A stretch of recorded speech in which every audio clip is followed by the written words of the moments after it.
Welcome to another episode of Acquisitions Anonymous. I'm Heather Endresen, and today we have a really interesting deal that we talked about, Mills and I. It is experiencing a rapid growth rate. It's a really interesting product that people use to decorate inside homes and commercial properties. And there's some really unique features about the seller you're going to want to hear. So stick around and tell us what you think about this episode. This episode is sponsored by the Holdco Conference. This is a conference exclusively focused on holding company entrepreneurs and their executives. It is where holding companies meet, learn, and scale and grow. From tech to home services, Holdco entrepreneurs from around the globe will be meeting in Cleveland this September 18th to the 20th, 2023. And it will be there in Cleveland, Ohio, which has me super excited. Also because I will be one of the speakers and attendees of the conference as well. So I encourage you to check out their website and consider joining us there. The website is holdcoconf.com. That's HOLDCOCONF.com, and get more details there and sign up to join us. See you soon. Welcome back, everybody, to another episode of Acquisitions Anonymous. Mills Snell, joined by Heather Endresen. How you doing, Heather? I'm doing great. It's a beautiful week. The sun has finally come out in Southern California. We were getting kind of sad, but it came out. So doing great. It's rained all week in South Carolina, which is really good for roofing on one hand, because everybody who's like, maybe my roof will get better on its own, they never do. It continues to leak. And they're like, hey, that quote that you gave me, I think it's time for me to replace my roof. But also my family's at the beach all week this week, and somehow 3 hours away, they've had amazing weather. But then here in Columbia, it's been raining nonstop. But that's the way it goes sometimes. Crazy. And roofs do not heal themselves. That's good to know. I did not know that. They don't. It only gets worse. And then it gets catastrophically worse, and the building floods, and people are like, well, I could have spent $100,000 on my roof, but now I have to spend $100,000 on my roof, and I have to, repaint and put carpet and mold remediation and all that kind of stuff. Crazy. Yeah. Good times. Well, we have a fun deal today. We say they're all fun, but this one actually I think is kind of fun. So I'm going to read it. I'm going to share my screen, and for those who are on YouTube, and this one is kind of interesting. So it's a Quiet Light, which is we look at a handful of their deals, and this is a Shopify site, premium wall paneling products, multi-channel, trailing 6 months, year over year, 496% revenue and 2,282% SDE growth. I mean, they just put it all out there right away. They are really proud of how quickly this thing is growing. The revenue, which I'm guessing this is maybe, I don't know if this is trailing 6 month or if this is last 12, but the revenue that they're stating is $1.1 million and $434,000 on income, which I'm guessing is net income. Maybe we'll see if that's like an SDE number. Mm-hmm. And they're asking a 2.5 times multiple. So the asking price is just over $1 million, $1,087,000 plus inventory. So it's about 1 times revenue, 2.5 times net income or SDE. It says created in October of 2021, this Shopify business imports semi-customized, privately branded wall paneling products and sells them through their website to a healthy mix of individual end users, which is 60%, commercial customers, 23%, which is like interior designers, contractors, and developers, and then businesses directly, 17%. That's like hotels, restaurants, and clinics. They've experienced massive growth from day one, with the last 6 months year over year revenue and SDE growth at those 496 and 2200%. Business is 100% automated. Product is shipped to their 3PLs in both Canada and the US. They're a leader in the marketplace and enjoy a higher domain rank, 49, than the 2 largest players in the US. So maybe they are based in Canada. They have some key differentiators from their competitors, namely that their pre-finished products utilize real, natural walnut and oak veneers, and they're available in up to 9-foot lengths. So this is kind of a logistically challenged e-commerce dropship type business. They require no post-purchase finishing or maintenance by the consumer, whereas their competitors mostly use unfinished wood or faux materials like laminate, vinyl PVC, or engineered wood. The seller's products are considered to be premium and appeal to the high-end clientele. There are multiple pathways for growth, which include 1, increasing the focus of demand generated paid advertising. The seller currently only runs Google ads. And then 2, launching adjacent products in the home renovation and acoustic panel niches. And then 3, focusing on B2B sales. While it sounds unconventional for an e-commerce business, they've had regular orders of over $25,000 and have fielded inquiries to supply commercial projects with wall paneling budgets over $500,000. That would be 50% of their current sales. The seller is highly organized, and beyond the typical training and transition, he's created a comprehensive Notion database for the new owner with all standard operating procedures, FAQs, response templates for common questions, testing reports, diagrams, reference videos, and other helpful resources. This has been revised consistently over the past 9 months to use training new employees, and the seller's only 25 years old and ready to cash out and travel the world. I love this. This is awesome. And then here's the advisor, Chris Wozniak. Which I think we've had some of his listings before. Wow. I just gave you all that at once. Heather, what do you think about this? Do you want to go into the wood paneling business? It sounds really intriguing, especially the ending where he's 25 years old and wants to exit already. Mm-hmm. That's a great story. I think that the rapid growth is something that you just don't know whether it's sustainable. Is there? And I'm really curious about what this product is, because it's obviously very popular. And when something's very popular, I wonder, especially with consumers being, heavily in the mix of customers, I wonder, is it a trend? Is it a trend that could die out? But there's obviously something very unique about whatever this looks like. I would really want to know what it is exactly. I like the fact that it's a young founder because he has automated everything. If you look at businesses that were founded by folks my age or older, and you find that they're on paper still, and there's all those kinds of problems. So I think it's kind of cool that this one has kind of done everything in a digitized way from day one. And you'd imagine a 25-year-old, running and starting a business that way. That's pretty efficient. But I really don't know if this is sustainable. And even at a 2.5 multiple, well, plus inventory kind of concerns me. What inventory, how much inventory? That's always a question.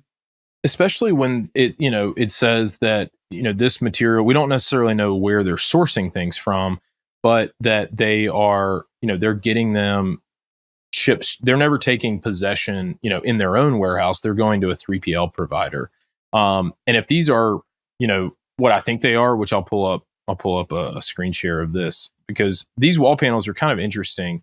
They, you think about like green walls, where people will put plants and stuff like that on a wall. There's a couple different configurations of this, but I think this might actually be the business, because there's walnut or oak is kind of the way that they talk about it. On this particular website. But even if it's not this specifically, these go up to 9 feet in length. So I'm wondering if this could be it. But these are, aesthetics that are not necessarily going away. It's not like, I don't know, something that's new and novel. I think this is kind of definitely higher end. This is different than just putting wallpaper up, and it's different than, a mural that may kind of be like more of a fad. I think one of the issues on the B2C side is, this is something somebody does maybe once in their house and in one room. They don't do it in every room, and they don't do it like, every quarter or every year. It's intriguing to me from a few different angles. One of them is that, these panels are not, it's a really nice price point, the average order value. And I think there's probably gross margin there. It's also because it's a big, like a large format item, and they're, between 7 and 9 feet in length. People aren't clamoring to get into the space because of the freight associated with it. And I think that kind of helps, be somewhat of a moat to them. Interesting. Well, now I think you're probably right. That's probably the product, if not the company itself. To me, and maybe this is just because I'm older, that does still feel like that could be trendy. That does still feel like something that can go out of fashion. There's sort of that natural aesthetic is really in. Anything with natural wood is really popular, but it changes. I don't know. Mm-hmm. So and the fact that it's so much direct to consumer, are there people just remodeling themselves with this? And then is that discretionary spending? Right? So that's the next thing I think of is, do we really need to put in a wood paneled room if times are tight and we're spending more on interest and food? So I think it's maybe a little bit of discretionary. I think that this seller probably has some really great marketing skills, and then I think also a buyer needs to be able to replace that and maybe enhance that and add to it. And so the right kind of buyer is probably pretty important here. I'd also want to know how many SKUs, how many different products do we have here? Hmm. Um, I get concerned when I think about putting financing on a deal, I get concerned about not enough SKUs, not enough diversity. So again, then, could that one type be not popular again, or could someone else come in with a cheaper price point, and then they've got nothing to sell here? So, like, where's the franchise value in a business this young? It's tough to say.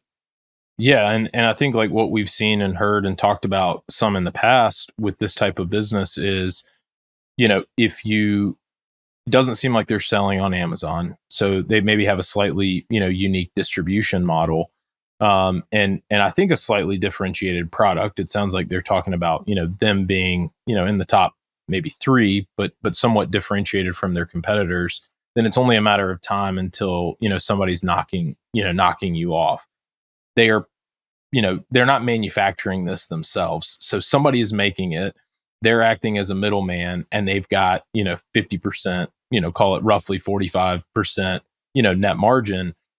That margin is somebody else's opportunity. And they may say, well, my opportunity cost is lower and I'll do it for 30% margins. And instead of selling it for $149, I'll sell it for, 119. And then all of a sudden, unless you have some kind of unique, vendor relationship with those folks, I guess I do. One thing I like about this type of product is that it is kind of DIY. These wall panels are typically unitized, and so instead of going to a lumber mill and buying, the walnut or the oak and milling it down and then putting it on a panel and then putting it on the wall, you're just, one transaction and the wall panels come in and you just measure your wall and say it's this wide and I need this many panels. And it's kind of a little bit more turnkey, but also, you know, y- people who do this, they feel, you feel really accomplished because you did it, and it was kind of an efficient way to do it. There's some other like similar products that I've seen. I'm a woodworker like by hobby, and so another one of these products that I've seen a lot is these like hairpin legs. It's like a really simple kind of sleek metal leg that you could like build a coffee table or build a dining room table, and you buy the legs, and they're very inexpensive. They might be $100 or $200, and then you can put whatever tabletop kind of on top of them you want. And you go, look at me, I'm really crafty, and I made a table. When literally people will just take a big chunk of wood and screw these legs on it, and you've kind of quote made a table. I think there's an interesting appeal to things like this where you're empowering people, and you're making them feel good about themselves, but you're kind of extracting a nice little margin. There's a value exchange that happens for making it easier for them, and still making them feel really capable and handy. Wow, what a great perspective that is. And you're right. Anytime someone can sort of make something themselves, it's a totally different type of product, or do something in their home and feel handy and show their friends that they did that. I think that's a really, really great point. I have friends that are in a similar business. They've been in that business for many years, where it's columns, balustrades, handrails, and a lot of it is this kind of ready-made product that we put some rails up on one of our kids' rooms that came from their business. They grew really quickly, doing sort of e-commerce back when it was really new, Hmm. and they've grown and they've done really well. But I think about a company like them and how big they are now, and they could easily get into this if they're not Yeah. already in it. In fact, I'll probably go to their website after we get off and check and see if they are selling those kind of wood panels, because that's what would worry me, is just a bigger competitor could kind of wipe this business out. Yeah, they find your vendor. They already have a website. They already have, like, the eyeballs coming to their own website. Right. I like, one of the things they talk about is acoustical panels, and sound panels are really, really interesting. They are ridiculously high. Have you ever run into these? Like, you go into a restaurant and you see these kind of things floating from the ceiling, and they look like basically a box, or a really thin box with carpet wrapped around them.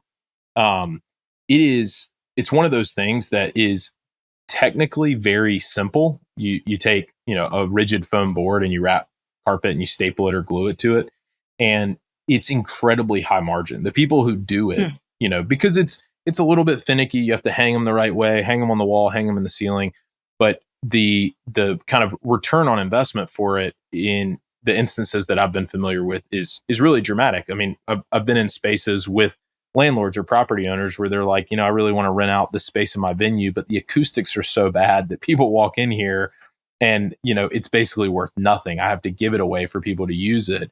And then they put sound panels on the walls or they hang them on the ceiling, and all of a sudden it can be kind of an overflow space or, functional space. And you think about that as kind of a relative value transaction. If all of a sudden somebody can rent a room out for $1,000 a day or $1,000 a night, they may not, be too scared to spend $20,000 putting acoustical panels up. That you can make them yourself, but it's a lot easier if you just say, "Hey, I need 50 panels that are 2 foot by 4 foot," and they come to you kind of pre-assembled to a certain extent. Mhm. So it's interesting that that's on their kind of list of ways to grow, because I could see that it's very similar. You're shipping something that's very similar. It's kind of semi pre-assembled, and probably to a very similar user base. These might be people who are putting in kind of on the B2C side, people who are putting in kind of their own home office, right, or their own Zoom setup or a podcast studio or whatnot. But like we talked about with the demand, one question for you, Heather, when you look at this from an underwriting perspective, especially when it's grown this much, usually when you see a business with this much growth, they're pricing in on the valuation, pay me for the growth trajectory that I'm on. In this case, I don't feel like they're overreaching. They're just saying, pay me for the growth that I have right now, the growth that I've achieved at a 2.5 times valuation on net. They're not saying, in a roundabout way, they're not saying I'm going to continue at this growth rate. They're acknowledging that. I would agree with you, because it's kind of a weird time to exit.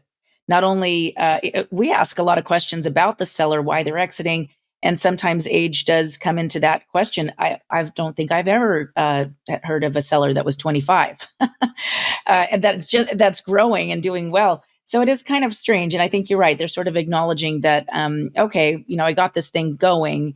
You can buy it for a reasonable price and do what you can with it.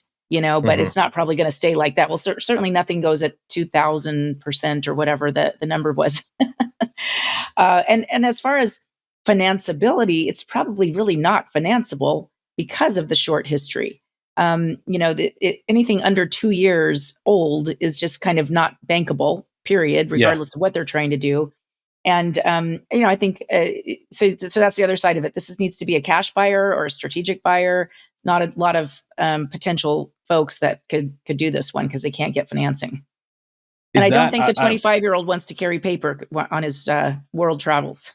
I thought the same thing, honestly. There may be a scenario where this person's saying, okay, I realize I'm asking somebody to pick this thing up, and it could either be, a rocket ship, or it could be a falling knife. And maybe they've been prepped, or maybe they in some way, shape, or form are ready to, say, all right, give me $500,000 down and I'll carry a short duration note on the remainder. You would hope so, just to acknowledge the fact that, this thing, there is a lot of risk and uncertainty that has to be priced in. You said that anything with less than 2 years of history, do you see that just on the SBA side, or do you find if a lender's going to do a deal and they're going to keep the loan on their balance sheet, is there the chance for some more flexibility, or is it a hard and fast less than 2 years? It actually gets harder when we get outside of SBA. I mean, in some ways, SBA is very rigid, and we have these rules that sometimes don't make sense. And you think, oh gosh, it'd be nice to go conventional outside of those rules. Well, that is nice, but outside of SBA, the credit guidelines get a lot more tight. The bank's credit criteria and credit appetite is much, much lower. So they want, they want more things, and usually time in business is a big one, just because we need we need at least 3 years to have a trend, and 2 years just to sort of show that you can stay alive. So it's very hard to get debt for anything that young.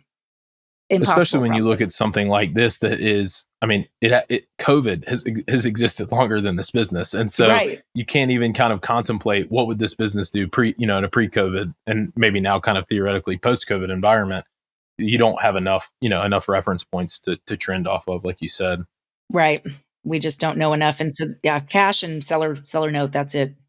hmm I don't know that we've talked about it a ton in the past, but I think it's helpful to kind of talk about what we're referencing. SBA versus a bank financing something themselves. Maybe double click on that a little bit, Heather, and let's talk about Mm. kind of how that changes the risk for a lender and who's bearing that risk and why it would change the way that they underwrite it. Right. So it starts out with there's a number of things that make an SBA loan a lot safer and better and more profitable for a bank because it's the profitability as well. So the SBA guarantees 75% of the loan. So if there's a loss, SBA, the government's eating 75% of it, the bank's only got 25%. Great. Number two, they don't have to hold capital against that 75% piece because they won't ever take a loss on it. Number three, they don't have to have deposits. The same liquidity requirements aren't there. They can actually sell that 75% piece, and most banks do, in a secondary market. It's not even on their balance sheet, and they still get a point servicing for that. So, all in all, it makes the loan much more profitable, much safer. And when you think about all that's happened in the deposit world with banks lately, something that hmm you don't have to have deposits against that can sort of self liquidate, that 75% piece goes right off. That's extremely attractive to banks. So they would much rather be in that spot than lending without any protection and having to hold all the deposits. So the decision process is very different. There's a lot easier to get an approval with an SBA loan. The DSCRs might be lower. They'll accept certain risks. Maybe the personal guaranteeing doesn't have to have a really strong personal financial statement. But when you go hmm over to the other side, conventional, all of that changes. They want a more stable company. They want a lot more equity, a lot more equity. And hmm it's not even good enough to have a lot of equity sometimes. It's where does the equity come from? Who are the sponsors? If the bank doesn't know those sponsors and they don't have a great track record with that bank or with other banks, that might not even be good enough. Just cash alone isn't always enough. And just on and on. It's really tough. And honestly, in the last 9 months to a year, the credit markets for the conventional loans have tightened significantly. It is hmm very hard. Everybody's, facing a lot of challenges, even with what otherwise look like really good deals. The banks are kind of being super picky. So they'd much rather be in an SBA loan. That's a much safer place for a bank. Are you seeing that kind of across the size range spectrum? Is that more true of $500,000 to $1 million EBITDA deals, or as you move up market, does that maybe change a little bit? Well, here's the difficult part. Anything below 2.5 million EBITDA, there really is no conventional lending at all going on. Not to speak of, it will be just one-offs. So you 2.5 million and up is all that's the only realm of conventional lending. That's where it begins. And they'd much rather really be at 3.5. So hmm that's why we talk about that, deals that are too big for SBA but too small for the conventional. That's really a tough space. An SBA can only lend 5 million. So there is sort of a lot of folks have, and myself included, would like to see the SBA increase that 5 million to 10, so we could cover that middle space a little bit better. But right now, if you have a need to borrow on a cash flow basis of for a company that's less than 3 million EBITDA, it needs to be SBA or you're probably not going to get it. Yeah, yeah. It's an interesting kind of conundrum for people to try and solve for. And I think, with this particular business, it's almost like the buyer, like you said, the buyer has to have liquidity, ready to put down in the form of equity. Or they probably have to have, in addition to that, they have to have some kind of strategic interest where they go, oh, I'm already selling something that's kind of adjacent or similar, and this is not that much of a stretch. And, you know, I think anybody who's underwriting this is probably underwriting it to, can it maintain? Can it maybe grow nominally, but maybe single digit or low double digit growth, not the 496% top line growth that has happened. It does kind of beg the question in scenarios like this where, this person, part of the question I would want to ask them, the seller, is why not just keep doing what you're doing? If you're not having to touch product, if you already have all these SOPs in place, if you have somewhat of a team, why not travel and work remote? And, maybe you add a $100,000 worth of additional cost associated with you kind of being more hands off, and you still are netting, $350,000, $400,000. And you just kind of clip the coupon and you receive the benefit stream for a couple years, and you're not in a bad spot that way. If you can't find a buyer for this, it seems like it could kind of continue on. Yeah, that's what I was thinking too. This is all the way this is set up, he can still be traveling the world. So it's kind of curious as to why they're listing it at all. I agree with you. It's fascinating to me. Like, there are people, and when I was in the private equity space, we saw this a lot. There are people who are really good at taking something like this from idea to, some scale. And I mean, I saw some that it was flabbergasting. It was $30 million worth of, hearing aids, and they did it in 20 months, like crazy kind of things. But they're really, really good at going from zero to something. And for a while there, especially in the e-commerce space, there were a lot of people who would just buy anything, any business with something, some scale there, even subscale. And so what you would see a lot of, I think, and Bill could comment more on this, is there were a lot of people who were just repeat, sellers of these little things. They spend 18 months and maybe they're doing a couple of them concurrently, and just are constantly kind of churning out when there's buyers for those, and not a lot of people who know how to take it from nothing to something. Kind of an interesting environment and ecosystem. Definitely doesn't last forever though. Yeah, and that's what I'm kind of imagining with this seller, is maybe he knows that's what he loves to do. He doesn't love the rest of it, and he'd rather just get some money and go enjoy some travels and come back and probably start something else up. So, and that would be interesting. Is there going to be a non-compete? Is he going to start something completely different? Because you'd kind of have to. But that's what I'm imagining this person is like. But it's an interesting scenario, and I think it's unique enough that I bet he gets a bunch of interest, at least a bunch of inbound interest, and the valuation is I think reasonable enough that people aren't just dismissing it at face value, saying it's not a unique product. It's an Amazon FBA, shower back scrubber that there's a million of, or phone cases, or something like that. There's a uniqueness that I bet he gets a fair amount of interest. I just wonder, who could get it across the finish line, and do they, and under what terms? Yeah, right. Agree. Interesting one. All right. Well, this is a fun one. Any other comments on it? No, I would actually, I'm going to talk to my friends though, and tell them to look at this listing and tell me what they think.